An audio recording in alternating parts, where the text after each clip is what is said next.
Good afternoon, everybody. My name is Debbie Jennings, and I work for the Chesapeake Region Safety Council.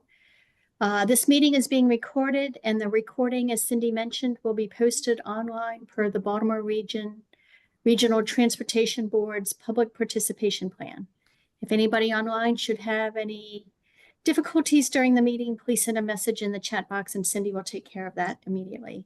We're going to do the approval of the October 2024 minutes. Does anybody have any questions or changes to the minutes? Raise your hand at the chat box. They were sent out with the meeting announcement messages, and I'm not seeing anything pop up. So with no changes, are there any objections to the minutes? Hearing none, they are accepted. We're going to hear next from Kenna Williams Swift about the 2024 Local Live campaign during October. Kenna? Hello. Let me Good share my afternoon. screen really quickly. Can you hear me? Yes, and I'm going to mute myself. Great.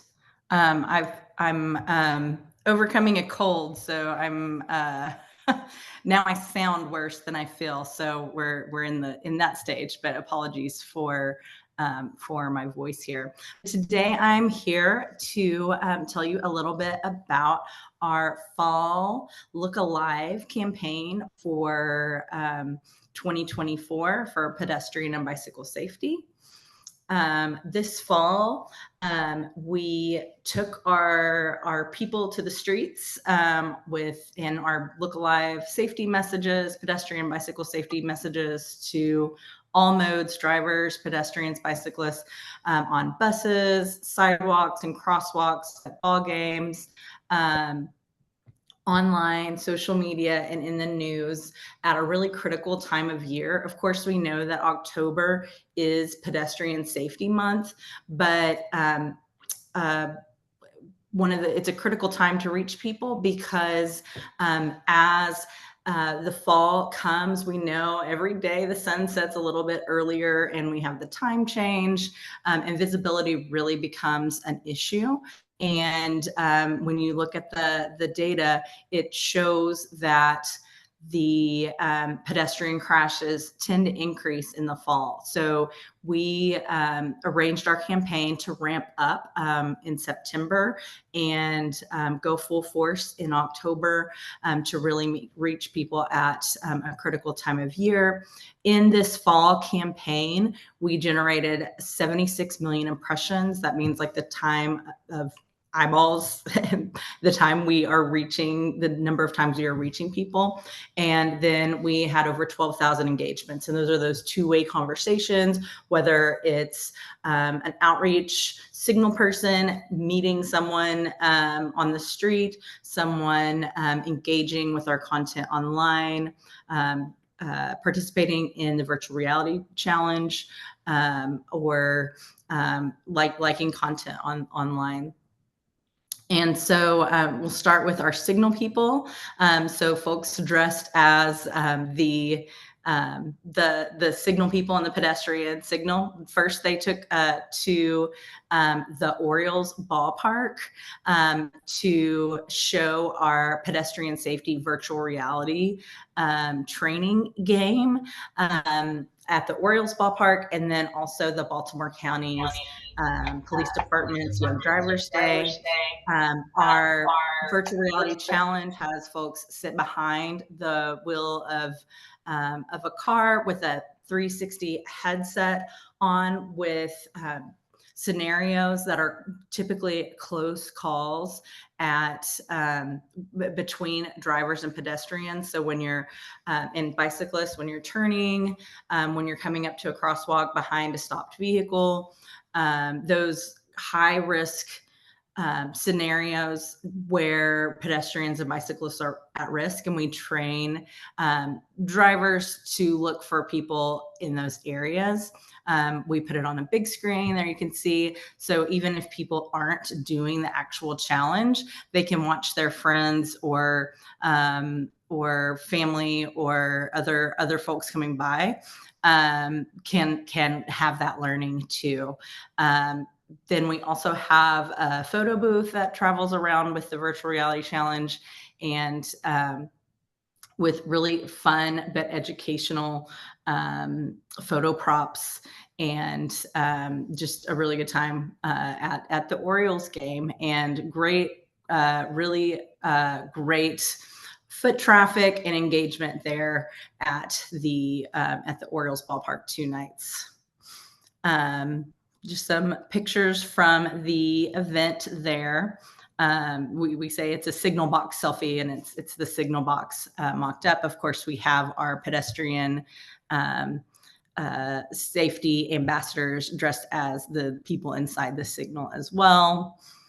So really engaging, really memorable. We also took to Baltimore County to talk to young drivers and bring the exhibit to the safety training day, and had really good participation there as well. Then our signal people took to the streets. We worked with our local partners to find areas that are high priority, whether it's new infrastructure or a place that needs a little bit more education and attention, to talk to pedestrians and also catch drivers' attention while the signal people are walking with walking billboards on their backs with messages to everyone. So you can see our messages up there: give 3 feet when passing, slow down, watch for pedestrians, keep your eyes on the road, put your phone away, and use the crosswalk, wait for the walk signal. So these are our 4 locations across Baltimore City, Baltimore County, Howard, and Anne Arundel counties as well. And then here's just some photos from our team. So really visual and very eye-catching and memorable is really what we're going for through all these outreach efforts. Here in Howard County, and in Anne Arundel County, I think we had a council member come out too that was very excited to see our team there. So lots of good engagement, participation, and very well received. We also supported Baltimore County Police Department in some stepped up law enforcement activation support. We drive media to cover these activations and to really amplify the messaging. So if the enforcement team is able to stop 40 people, we can get that message out to thousands of people by having the media tell the story to a larger audience, and really get that higher visibility enforcement out there. We had throughout the whole year, we had some back in April, but then we added the October 1st location, and we're very appreciative of our law enforcement partners to work with us on that. So we leveraged that event and all of our events, virtual reality, signal people, to again amplify that effort, get that earned media, and cover every component of the campaign. And we earned 42 media placements, reaching $2.5 million in publicity value, and with a potential reach of 47 million. That's WBAL on the radio, online, ABC covered it, CBS, and so really, again, amplifying that coverage. We're really pleased with the coverage, getting those tips out there, and that awareness of the campaign. We also had paid media leading up to Pedestrian Safety Month. We had our both outdoor and online ads. These are our video ads. We, of course, have the Meet Signal Woman original spot and the Signal Woman sequel, which she appears in the backseat, becomes a backseat driver, instructing the driver playfully but seriously on how to make a proper left turn. And then we have a whole series of fun and educational videos of Signal Woman given, dishing out some safety advice from her signal box as well. These play really well on online. And so then we also have our outdoor ads, which typically we focus on bus ads throughout September, and they run into October. So when we look at maps of high crashes, we really want to reach drivers and pedestrians at the most at the time where it's almost like point of sale, like when something is there at the cash register that you want to buy a pack of gum or whatever. This is at the point of decision, at the intersection of where drivers and pedestrians at the point of decision where we know that they're going to be interacting with each other, and that's around buses when people get on and off buses, step into the street to cross the street, drivers going around buses. And so we get bus tells on the back of buses and interior cards on the inside of buses to reach those transit riders on the inside. And so we did 120 bus tails, reaching 22 million estimated campaign impressions over 4 weeks that we paid for in September. And we have some overrides that we're still getting the metrics for that. And then inside, nearly 7 million campaign impressions on that. And as I mentioned, we launched that in September, leading up to Pedestrian Safety Month. So we get the full fall. And then we have our digital video, which we put on YouTube and over-the-top connected TV, which might be your Roku, your Amazon Fire sticks, PlayStations, all these streaming video platforms. And we reached 5.1 million impressions. We run 2 flights, one in September and one in October. Just the way the fiscal year falls, that's how it ends up to get a healthy concentration with the way the budget falls in the fiscal year. But overall, 5.1 million impressions and 3.8 completed views, which equals about a 75% view rate, which we're really pleased with. So we know that that content is engaging, and it is people are watching it to the end instead of skipping it. We also measure involvements, which is something we measure throughout all of the Sherry Matthews Group campaigns. And that is a combination of active engagements, video completions, and clicks. On social media, we have a healthy drumbeat of posts throughout the entire year. And we when you add it up together, we're looking at about 2,200 followers, about 224,000 impressions, and 7,500 engagements there on social media. Following the fall campaign, September and October and November, we conducted an online survey with drivers and pedestrians in the Baltimore area just to measure ad recall and effectiveness. This isn't a perfect measurement. We often try to use many different evaluation tactics, whether it's surveys at our outreach events, our online survey, how many people are completing videos and engaging with our content. So this is just one measure of success. We took 375 online surveys and we measured it against 2023 results.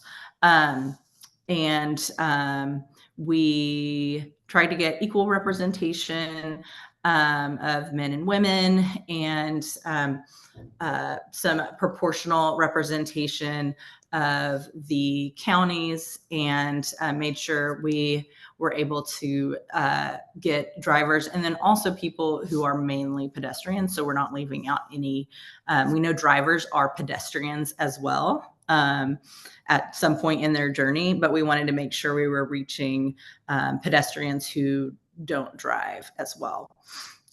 So highlights from the survey without any visual aid, when we're just asking if folks have recalled seeing any Look Alive or Signal Woman pedestrian safety advertisements.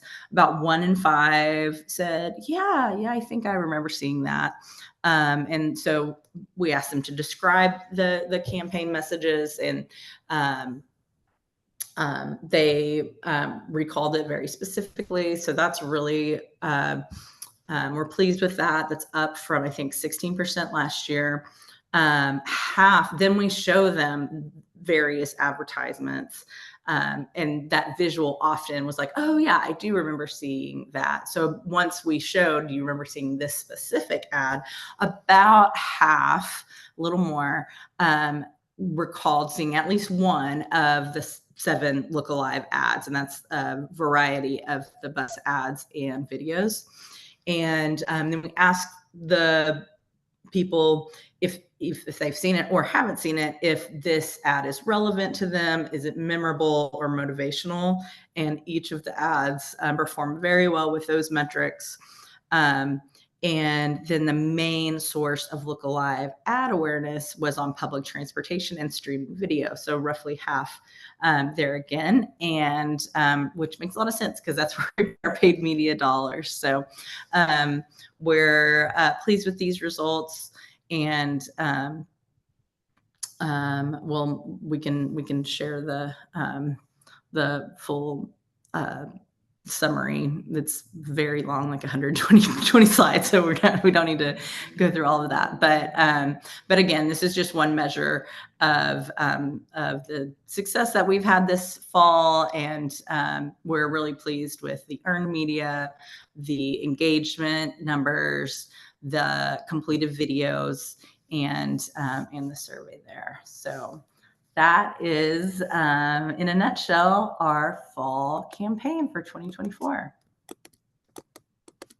I always look forward to hearing the updates. You do such amazing work, and there's something about her personality that conveys. You're a little hard to hear, Deb. Yeah, I can't. I'm It's a little muffled or tinny. Huh, that's weird. I'll turn Perfect. the volume, but I don't know that it's going to help. Can you hear me better now? Yep. a Okay. little bit. All right. Sorry. So I just wanted to thank you. Her personality really comes out in all of your efforts, whether it's print or the audio, or she's just such a funny, friendly looking person with an important message, and you pay attention to it just because she's so engaging. I love Yeah. hearing the outcomes. So thank you. Next, we're going to hear from Julie Quitter from the Maryland Highway Safety Office about available outreach materials, programs, and partners. Julie? Good afternoon, everybody. Okay, give me 1 second. Cindy is Give me 1 going second, Julie, to to pull up your. pull up my presentation.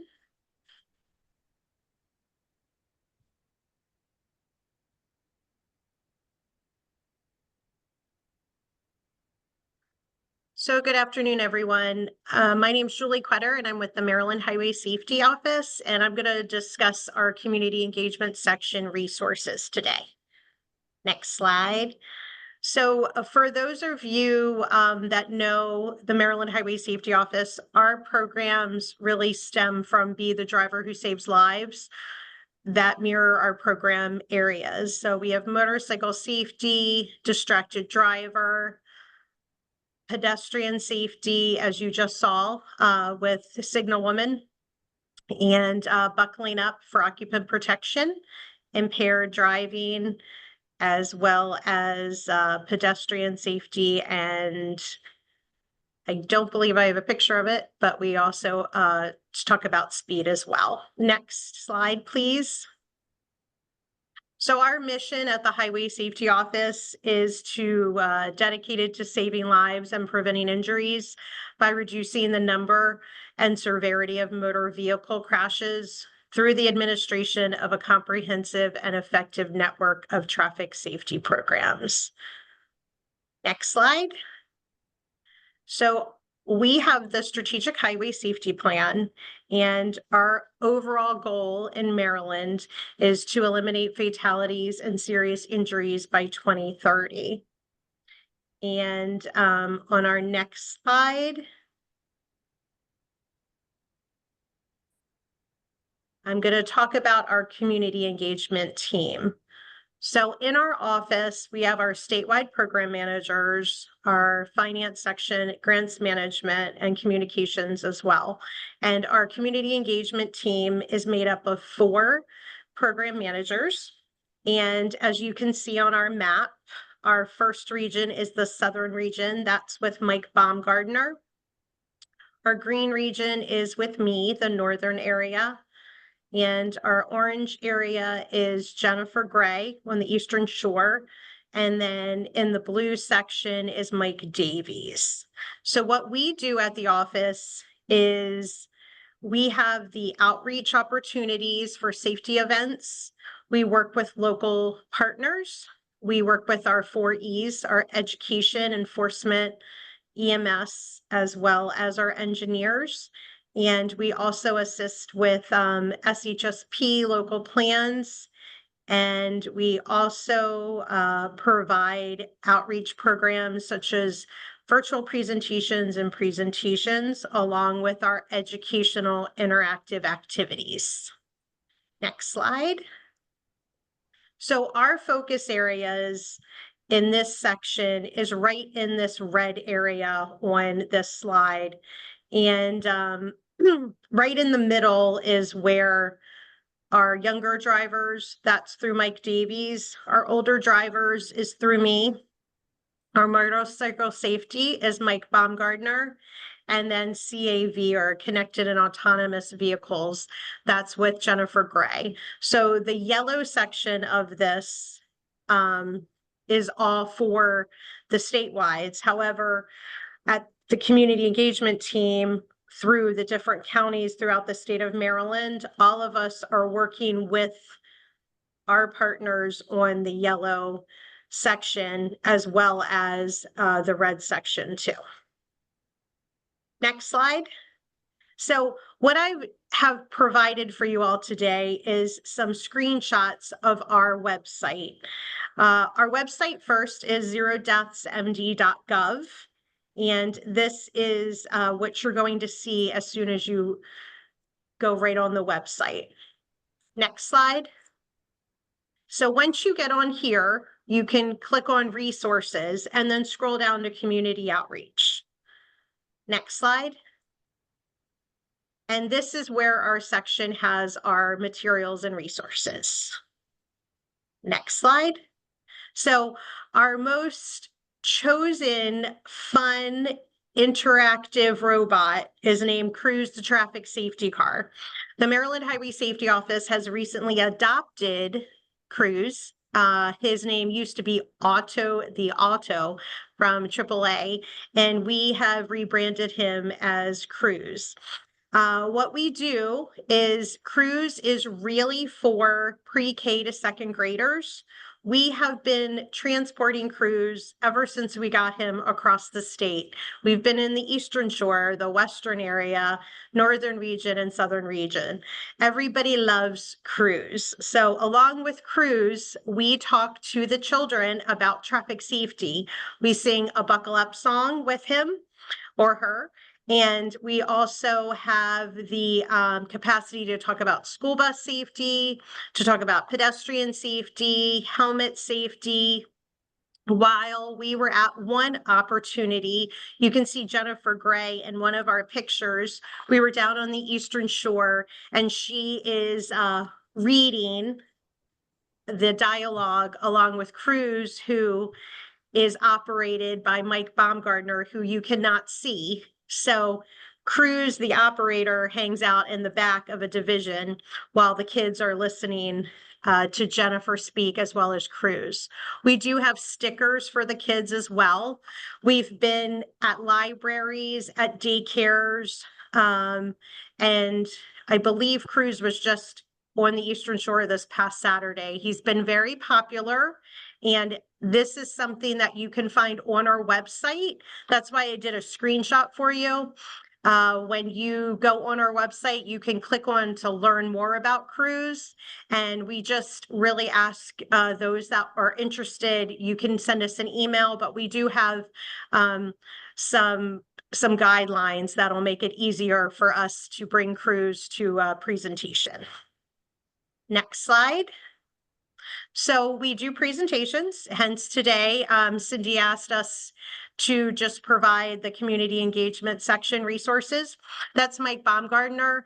We are in person. We went virtual when we were all during COVID. We really did that big pivot.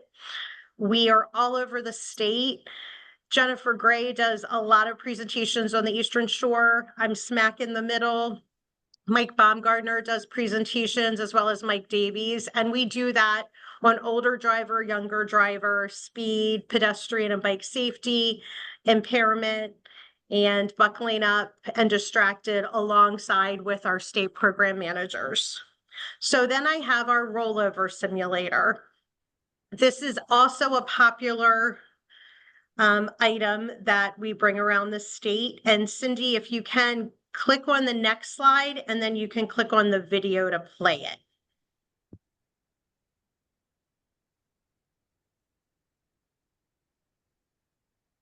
Okay, give me 1 second. Sure. It doesn't. Oh. Seems it's not responding. Okay. Hang on, let me go back. If you could flip back for me. Yeah, sorry, I don't. That's okay. Okay. So while Cindy is I'm working. finding the Sorry. video. I will get it right back. Okay.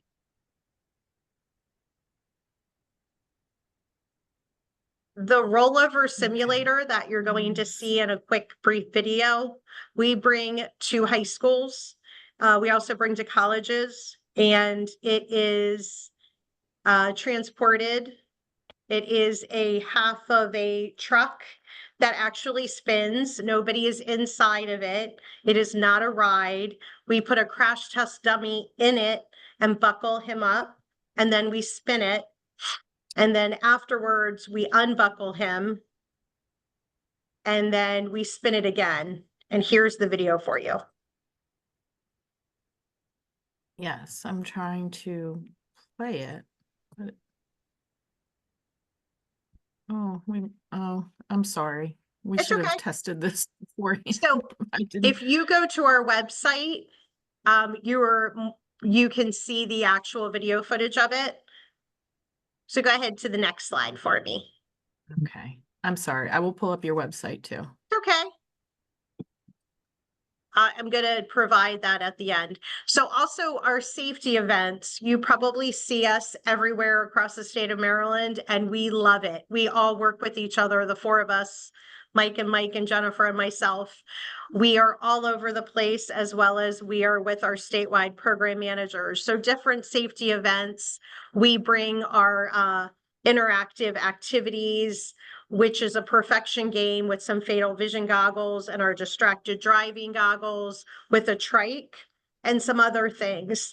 Also, we provide educational materials. We have all of our Be the Driver brochures that have our QR code on each one of them that brings you directly to our website. And then what you also see is the spin art bike. And that's Mike Davies on there. So with our spin art bike, you can request that as well. We bring that to different events. We've been at the state fair with it, as well as local elementary schools. And what you do is you are on the stationary bike and you start pedaling. We have, it's like a drum area where we just put a picture, a coloring page of our helmet. And what we do is we actually have paints. So while you are pedaling the spin bike, the drum is making spin art. The kids love it. The parents love it. Again, another free item that we have. Okay, next slide, please.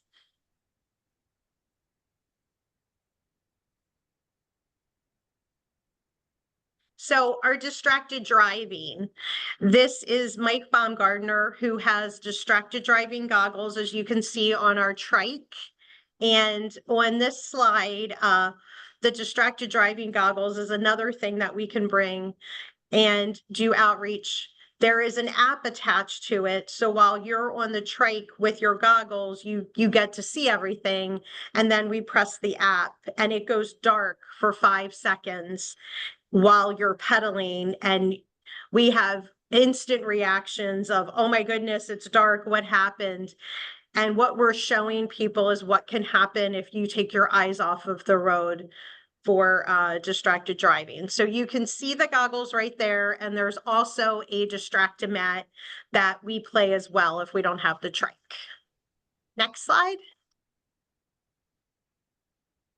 And our Fatal Vision goggles, we have different BAC levels. We start at 0.04 to 0.06 and we go all the way up to 0.25. This is just an example of us at a high school, and we have Walk the Line as well as we have cornhole. Next slide. And then CarFit. So CarFit is a program specifically for older drivers. This is something that we are so proud to say that we have expanded into the entire state of Maryland. It's something that really helps our older drivers get fit to their car. There's a 12-point checklist. This has been an evaluated program through AAA, as well as the American Occupational Therapy Association, as well as AARP. So they came up with this checklist. I became certified under Myra Weeman back in 2009. In 2009, I've been doing this for a while as a CarFit tech. I am also an event coordinator. And there's numerous people who are on this phone call that are as well. So what we do is we go to different senior centers. We make sure there's appointments ahead of time, and the senior sits in their car. There's usually 2 technicians, and we go through the seatbelt adjuster, the steering wheel. We look at their blind spots for their mirrors. And if you want to click to the next slide.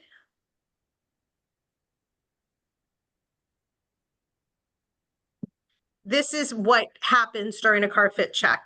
A lot of people do not realize how to adjust their seatbelt, and it's not something that was ever learned or taught to any of us. So that is one of the many things on this checklist, especially our older drivers, or as I call them, our seasoned gems. This is something that they always have issues with because their seatbelt doesn't feel comfortable. So we show them that. We show them about the proper steering wheel tilt and the distance away from the driver, which should be 10 to 12 inches, and their properly adjusted head restraint. And we want to also make sure that they can always see above the line on their dashboard. Next slide. So what else is available? I know I've given you a nice overview of what our website is. What you can do if you are interested in any of this, we have provided the zerodeathsmd.gov resources. This resource request form has everything I just spoke about during this presentation today, as well as we are always looking for new partners to have as grantees. And we always have our social media toolkits that I know numerous people in this this meeting today, always share our information in our Be the Driver social media toolkits. So you can just go right on our website, and after you put in your resource request form, one of us will get back to you, and then we can definitely be a partner to you. Next slide.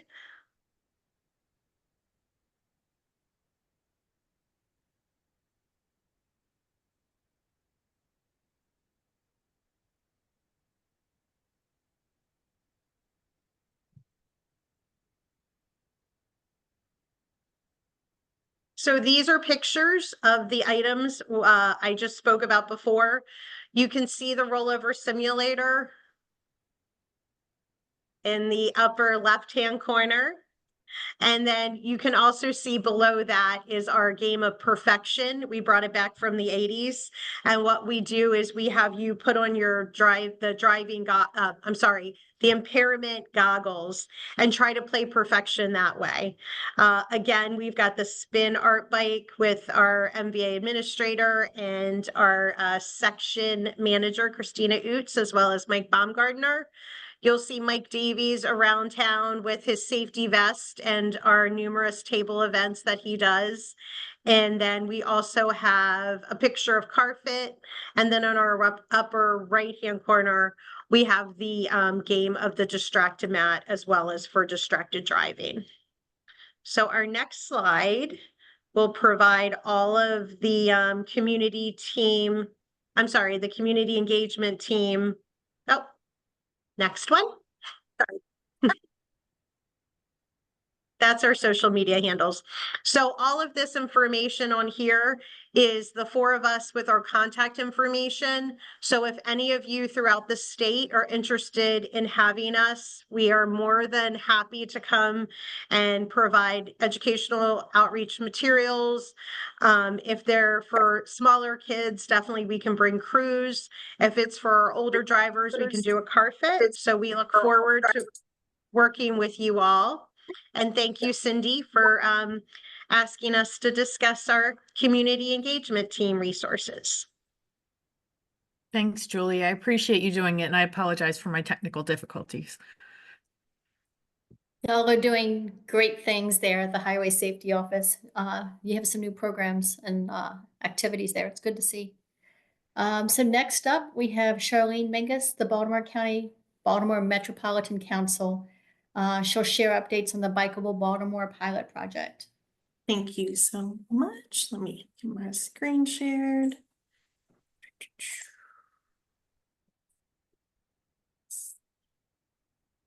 Okay.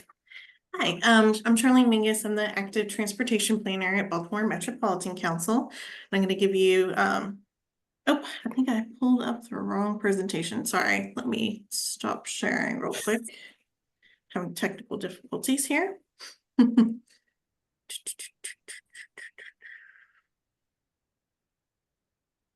Just 1 second.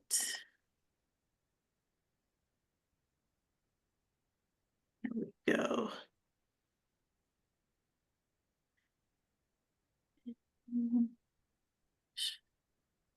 Okay. This into presentation mode. Is that looking okay for y'all? Great, thank you. So one major initiative we've been working on, the project launched in December of last year, so it's been a whole year, is the Bikeable Baltimore Region project, which is a project to identify a regionally connected bike network in the Baltimore region using the existing bike facilities that are in the region and then the planned bike facilities that our local jurisdictions have identified. So the vision is to identify a network that expands opportunities for people of all ages and abilities to support improve safety, mobility, and equitable access to places that people need to go. So some of the goals are advancing equity, connecting people to places, emphasizing collaboration, cross-jurisdictional, regional and state collaboration, improving safety and accessibility, supporting community development, supporting maintaining the network and others. So the reason that this project was initiated is that the Baltimore region, has nearly 600 miles of bike lane and paths. However, many of these are not connected. So we've heard from people in the community that they would be biking along, and then, there isn't a safe or comfortable bike facility for them to connect to go to the grocery store or school or jobs or the other places they need to go. So by identifying this regional network, we're hoping we can focus on building connections on the places that people want and need. Let's see. So this regional bike network, like I mentioned, doesn't create or plan any new bike facilities or paths on its own. It's based on these local county and city plans that we are using to help identify important connections. These are made of bike routes that are comfortable and safe to bike on. So we're looking at well-separated facilities, separated from traffic, or if they are, parallel to the road or bike lanes, but just a stripe, they would be on roads with low speeds and little car traffic. So we're working to identify gaps as well, where maybe there aren't existing bike facilities or even planned ones, where there might be some connections that could be made in the future. And we also will be working on an implementation plan, which will include prioritization, timeline, and cost estimates.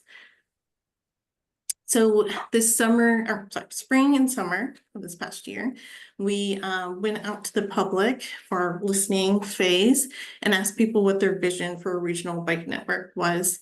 So it helped us with our vision and goals for the project, guiding our identification of the regional bike network, and then helping us create the objectives and performance measures that we're going to use to measure the progress of this project going forward over time. We held 10 public meetings all throughout the region, multiple virtual meetings. We heard from people that for a more bikeable region, they wanted improved connectivity, continuous, comfortable, and safe network, installing protected bike lanes, and promoting driver education and cultural change was something we heard a lot. People also wanted to ensure that bike lanes and paths were well maintained. Majority of people said a regional bike network was important to them, so it was good to hear. We also went out into the community, into each and every jurisdiction, and talked to people out on the street, out on the trails, to ask them what would make a more regional bike network or more regional bikeable region, for them. What would they like to see in a regional bike network? So we talked to people who currently bike, those who don't bike at all but would like to, and ask them what's their experience or maybe why they aren't biking right now. So we got some great quotes like these. Really getting these first-person interviews, I think, has been helpful for the project. And we've got a number of them featured on our project website as well. So we're currently in the presenting phase of the project. We identified a proposed or draft regional bike network using our data analysis as well as the public input that we received. We worked hand in hand with our local jurisdictions to do this as well. So we're bringing this out to the public. The comment period is open until January 10th. And we have a project website, an interactive story map that kind of lays out all this in detail. If people can comment using the online comment map and survey. They can email. We have an option to call, leave a voicemail, or even mail comments if we need to. We actually have our first public meeting this evening, which is exciting. It'll be at the Baltimore Unity Hall at 6 p.m. And then we're going to have a virtual public meeting on Thursday at 6 p.m. Let's see. So the proposed network was identified first by using this data or quantitative based criteria. So looking at locations that have many opportunities for short trips. So we use the Maryland tool analysis that was done for the Maryland State Bike Ped Plan, looking at short trip opportunity areas. So that's a density of where people live, work, or school and transit are. Research has shown that most bike trips are 4 miles or less. So we were kind of looking at those core areas. We also looked at vulnerable communities who may need more transportation options, regional parks, rec areas, and green spaces, as well as public transportation stops, especially those high frequency transit stops. We took that information and then also looked at what we heard from the public, from our local jurisdictions and from the state. And some of the key feedback that we heard was the need for continuous, comfortable, and safe bike network that's separated from traffic, wanting direct routes to neighborhoods. So while it might be safe, they don't want to go totally out of the way. You know, if it's going to take a lot longer, a more direct route would be preferred. And then emphasis on closing gaps in the current network and a desire to increase connections to our neighboring regions as well. And can't see as much detail on the presentation, but it gives you an idea of what the proposed regional bike network is. This map shows kind of the first segment of bikeways. So we've looked at them as regional bikeways that serve as a backbone, so they're connecting across the region. Then community bikeways that connect major centers to that regional network, and then local bikeways that connect our towns and neighborhoods to that community and regional bikeways. And all these bike routes all the bike routes included in here were identified as comfortable and safe to bike on based on a level of traffic stress analysis that we coordinated with MDOT actually to do. We also looked at, in the yellow highlight, less comfortable bikeways. So these are routes that were identified or rated as less comfortable. We want to get people's input on that to see do they think that's actually a not comfortable route and maybe need more improvement, or is this something that we consider comfortable? And then in the orange highlight, we looked at routes that don't meet low stress requirements. So these could potentially be improved to have lower stress bike facilities added, and then they could be made more comfortable, included in the network, as these are potentially important connections. And then in the dashed line kind of circles, we highlighted the gaps, and these are areas where there are no existing or planned bike lanes or paths. So you can see there are a number in the region. You can't see it as well. There's also one going from Hartford County to Cecil County with the bridge there. So a lot of them are bridges. Few of them, I'm trying to see if any highlights, but yeah, there are a number of bridges included there as well. Let's see. So it's a quick highlight. If you can help spread the word, we would really appreciate it. We've got a flyer you can share. We are thankful for all our partners who have included information about this project in their newsletter. And then we have social media posts that can be reshared by your organization as well. And that is all. So it's a quick overview. I know it's a lot of information, but I can answer any questions anybody has. So I have one to start. Could you put the link for the virtual meeting in the chat? Yes, I will. Yeah, I'll put a link to the project website and the in-person and virtual meeting, if it's a lot of links, but just so you got them all. That's okay. And we could see the social media resources on that same site.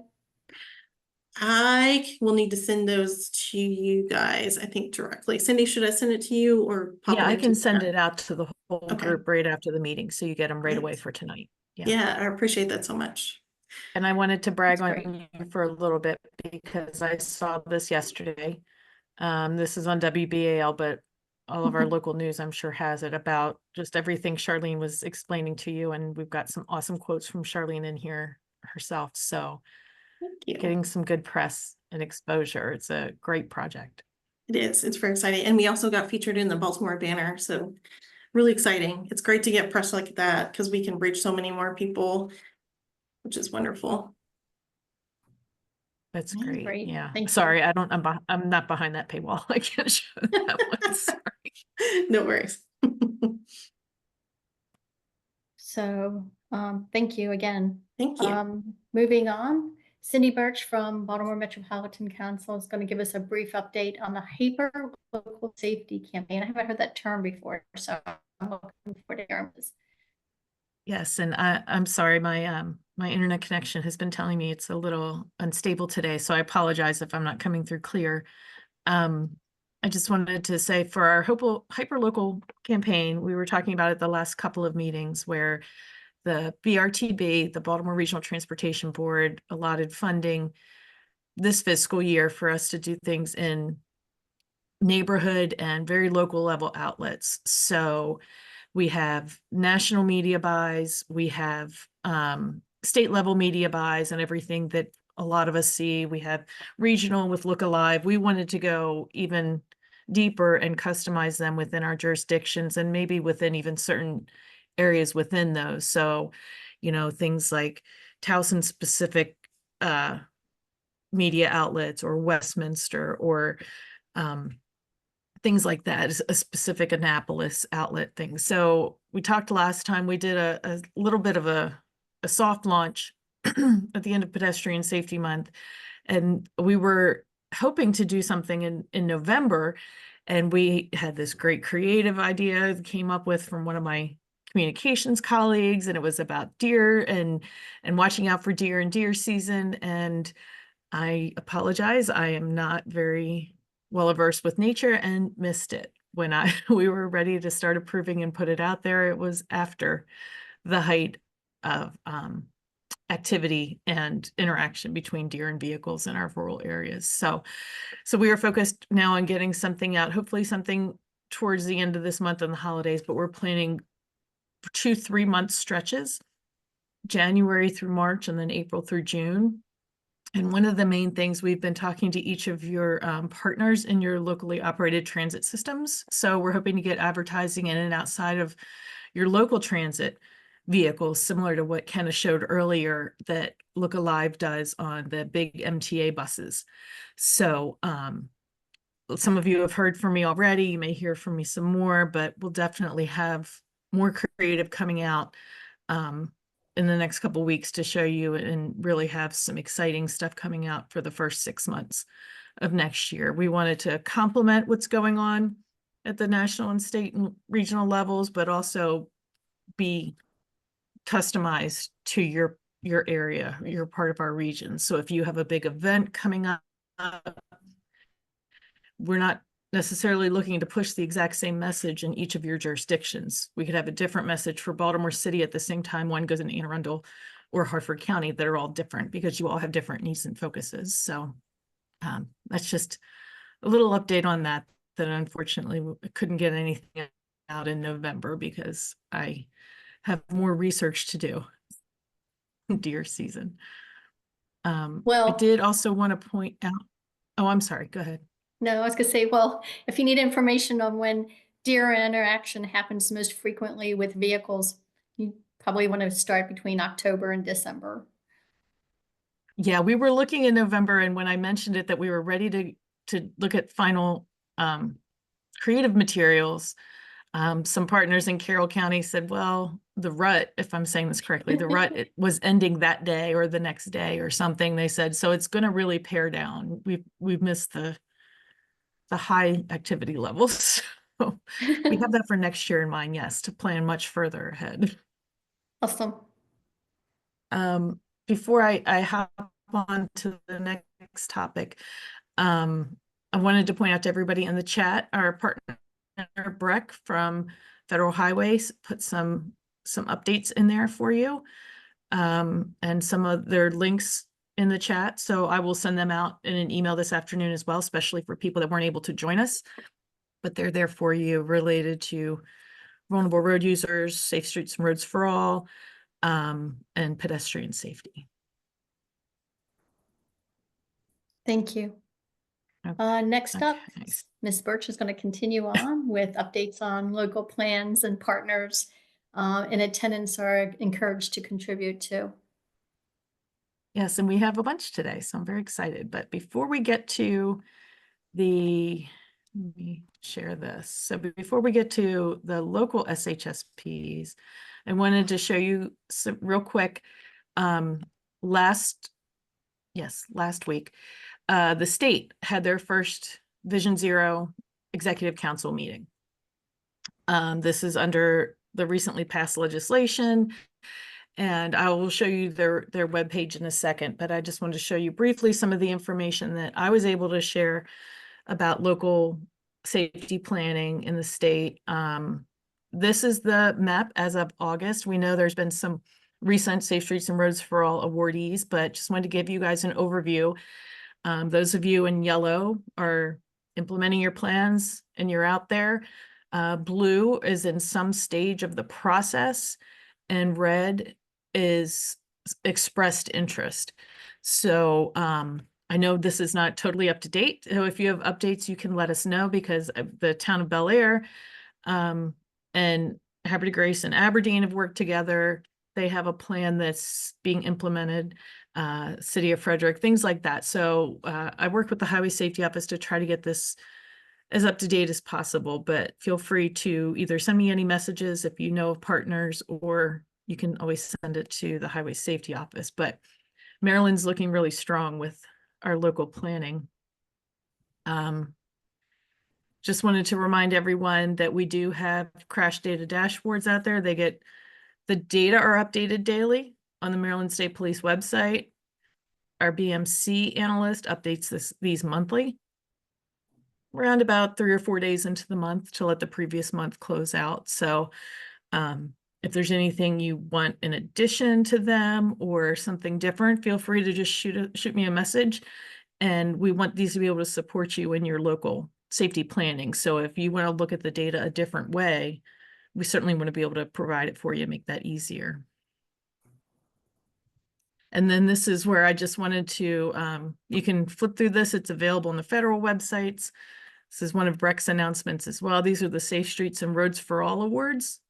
So the first year, Maryland got about 2.4 million of the funding. It was all for planning. And then the second year got a lot more. We got about $18.6 million in the state. There were a couple of implementation plans in there that were high dollar. Very exciting in our region. We had Baltimore City get a lot.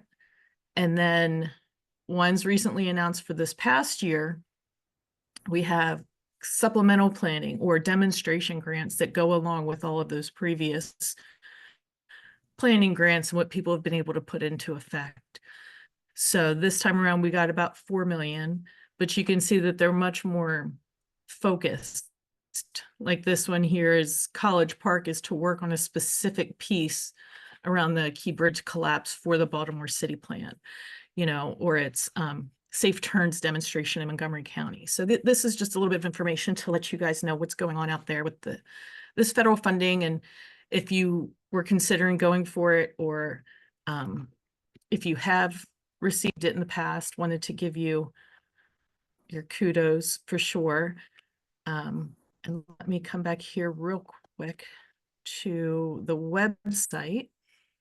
That is Charlene's, that we're very proud of. And then on Zero Deaths, zerodeathsmd.gov that Julie was speaking about before. When you come to their main page, if you come under Highway Safety Office and go to Vision Zero, you'll see here's an explanation of the Vision Zero laws that were put into effect and the public participation at the quarterly public meetings. This one was last week. Like I said, the video recording of the meeting is up there. And then as the next one, it's not scheduled yet because written in the law, there's required attendees, which are executives from Secretary of Transportation, administrators of the Motor Vehicle Administration, State Highway Administration, and Maryland Transportation Authority. So got to get all their schedules together to find out when the next one will be. But everything will be posted on this webpage and you can see past recordings. And like I said, it is, you can watch it live and you could submit questions beforehand or in the chat function during if you have it. So it's very publicly accessible. I don't know if we have anybody on still from, oh, Tim is on here. He said not to toss to him. I think he's going to get it out of meetings, or Cynthia, or anybody else that might have been part of it that day. If you want to say anything about the new Vision Zero committee.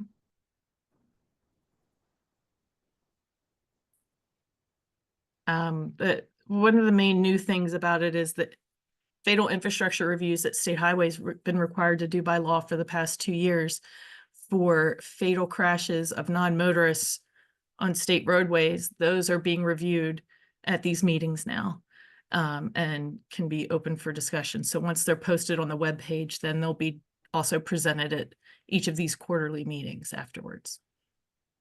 And Cindy, I'll just chime in. And for those who are interested in what's going on into all of our different emphasis area teams, we did recap that at the beginning of, or towards the beginning of the meeting. And then I'm sure most of you know, we're going to be doing the new SHSP starting next year. So we discussed that as well. So a lot of great information that went into that public meeting for everyone. Thanks. Yeah. So if you have any questions at any point, feel free to either toss them to me or anybody at the Highway Safety Office or anything as things come up, if to remind you where it's posted, or if you want to log in and watch the next one. They still have the robust executive council that they did before. The partners are all still part of it, whether it's from injury surveillance, like the Maryland Institute for Emergency Medical Services Systems, our MIMS partners. We have them, we have law enforcement, we have state police, and we have representation from all the E's and all of the groups. It's just the way the bill was written and passed only required those 3 folks I mentioned earlier. Oh, I apologize. It also requires the Vision Zero coordinator, which is the director of the Highway Safety Office. He has to be there as well. So, okay, so jumping into the idea of local SHSPs. I don't see anybody on from Anne Arundel County. They did have a delegate out there at their Look Alive, their street teams event, which was awesome. Working very closely together with them, and Annapolis is doing some great work. They just got another Safe Streets and Roads for All set of funding that I showed. So a lot of moving parts going on in Anne Arundel County and Annapolis.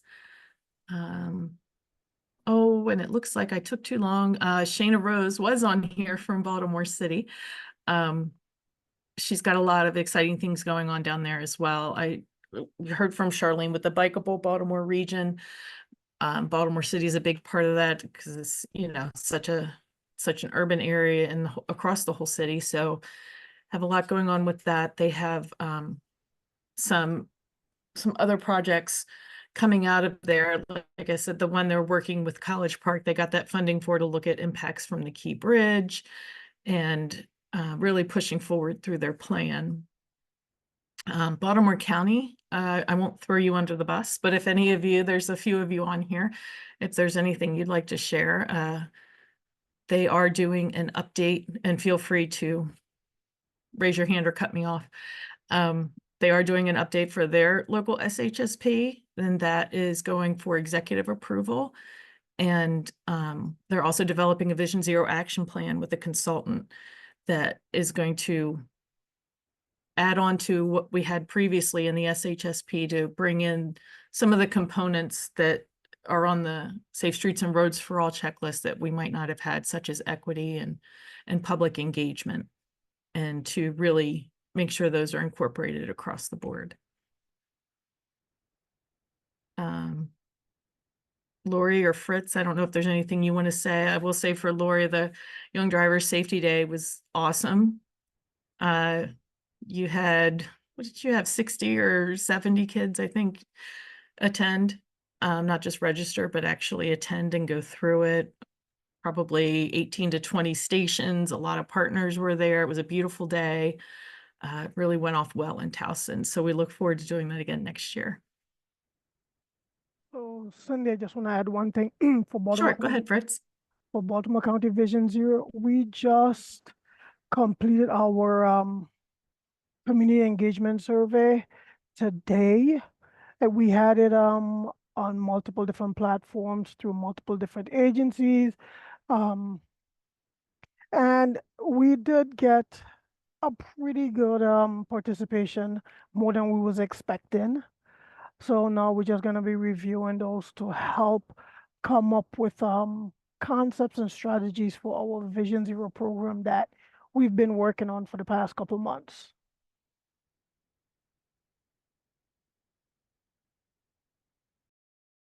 Sorry, I'm still talking and I was muted. That's awesome, Fritz, because we always try for the public engagement. So when we actually get it, it's definitely a win. So. Okay, I don't see anybody on from Carroll County. They have an awesome program out there. If you're familiar with the Impact Teen Drivers program, the Highway Safety Office has worked with that group before, and they've gone around to different high schools. The partners and all of the school resource officers out of the Carroll County Sheriff's Office, I apologize, have been trained on that, and they are in every high school, every public high school in the county, and they're teaching in health classes and really getting that program out there across the board, which is, I believe, a major accomplishment. It's always so hard to get into the school system because their scheduling is tight and their curriculum is just so very complex, but they were able to work with their partners at the schools and find a way in. And so they're getting that traffic safety program out there to all of the teens in public high schools in Carroll County. So we'll see how that goes. They started that a couple months ago. So as we go forward and get feedback and evaluation on that, hoping it can be a best practice for all of us. Harford County, I think he dropped off. I was gonna say, we had a partner on here, Hayford, from their Department of Public Works. As I mentioned before, 3 of the municipalities up there, Bel Air, Aberdeen, and Havertide Grace, work together to make a safety plan. They've also put in a Complete Streets Leadership Academy project up there in downtown Bel Air, which is very interesting. I can send out a link after, because we have 2 in the region. And that one is along part of their main street for traffic calming and trying to slow people down. It's a demonstration project that is really going off well. And Howard County also has one of those projects down on Route 1. They took a segment of it and they made some really impactful changes to actually put on their walking and biking facilities that weren't there previously. So I will send out those links for anybody that wants to look at those Complete Streets projects. They worked with Smart Growth America and MDOT to do that.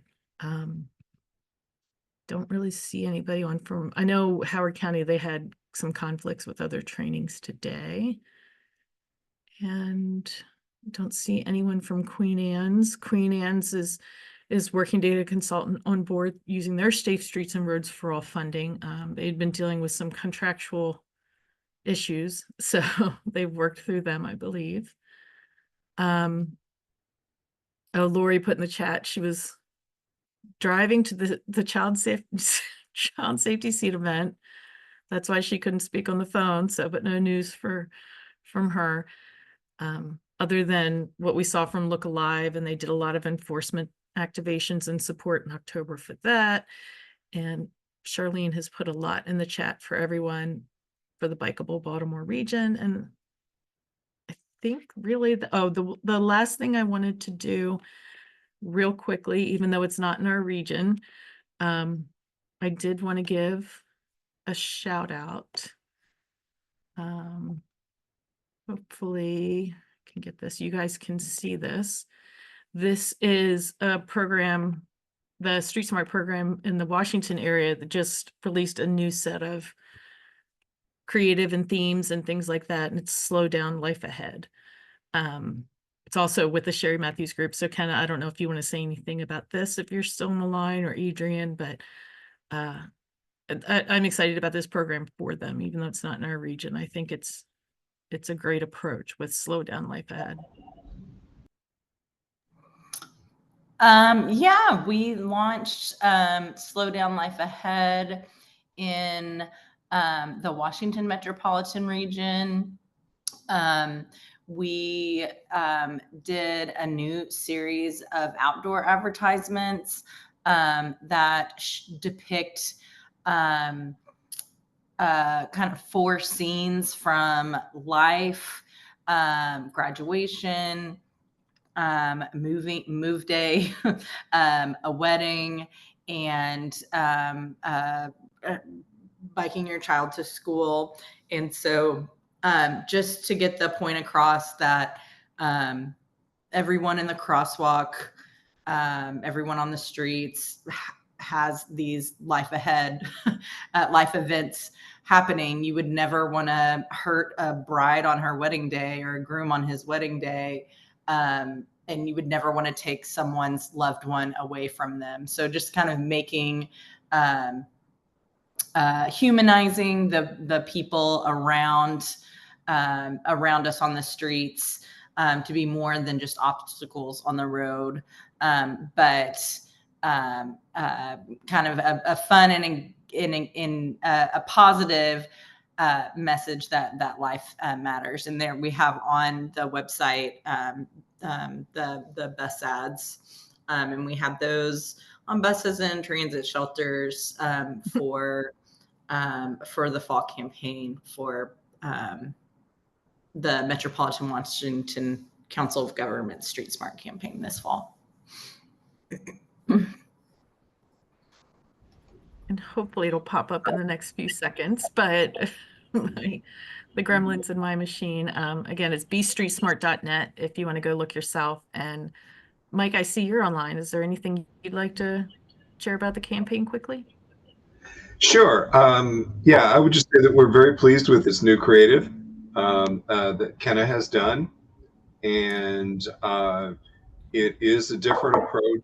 You know, it's much more, I think, you know, the creative tends to, it tends to go between either, you know, tragedy or empathy.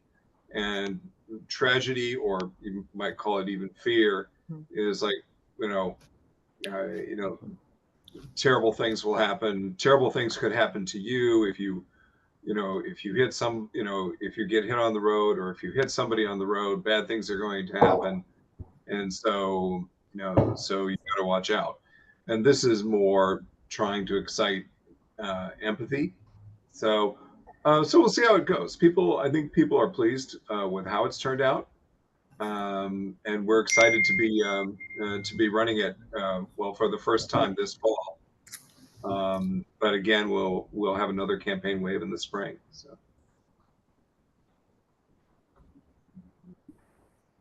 Great, thank you guys. Yeah, I was excited to see the new program come out, our sister program down there that we built Look Alive off of that concept. So I will give it back to you, Deb. That kind of rounds out, unless anyone has anything else on the call they'd like to chime in and share about their local safety plans.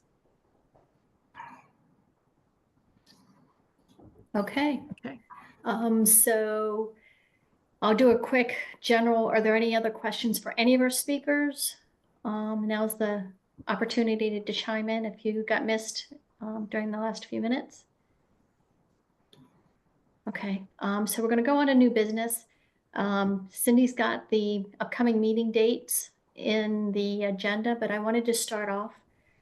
Chesapeake Region Safety Council has at least 2 mock crashes scheduled for the spring in the Baltimore metro region. One is going to be at C. Milton Wright in Harford County, and that is going to be on May 1st and 2nd. The other one is going to be on April 24th or 25th. The second date is always the rain date in case we have a challenge. And that one's going to be at Mount Hebron in Howard County. If any of you all are interested in partnering on that, the grant funds come from the Highway Safety Office and for many of the costs. And it's always a great partnership. And we have some other area organizations that work with us on that, including Dr. Behuth from Impact Research. And then the next free cannabis use workshop is going to be February 24th. You can register for that under impairment on the Chesapeake Region Safety Council site. During those programs, we're bringing in oral testing products. You might have heard a little bit of a discussion about that if you chimed in early, from intoximeters for law enforcement. And they're actually doing at the same time the demo of the product for employers from Setoxa.